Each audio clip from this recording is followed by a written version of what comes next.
Hi everyone, here we've got Samsung Galaxy A10s and let me share with you how to change the wallpaper on this device. So firstly, let's enter the settings, and here we have to tap on the wallpaper. And as you can see here, we've got the preview of the lock screen and home screen, and under it we've got some albums from which we can choose the wallpaper from.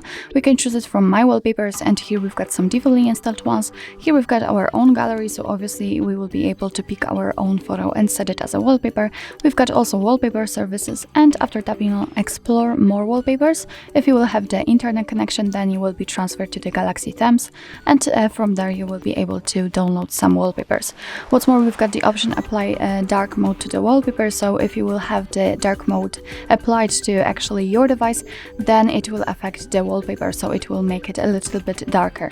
So let me enter the My Wallpapers. I will pick something from pre-installed ones, and as I said, here we've got some preloaded options from which we can choose.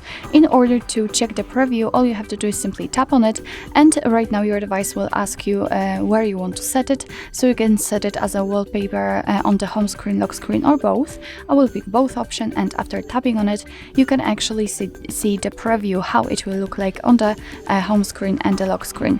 If you are happy with your choice, just tap on set on home and lock screens and wait. And as you can see, we've got the information, so we can go back and check, and it has been immediately applied to the home page. Let's check the lock screen also, and as you can see, it is visible right here like it was on the preview. So actually, this is it. This is how to change the wallpaper in your Samsung Galaxy A10s. Thank you so much for watching. I hope that this video was helpful, and if it was, please hit the subscribe button and leave the thumbs up.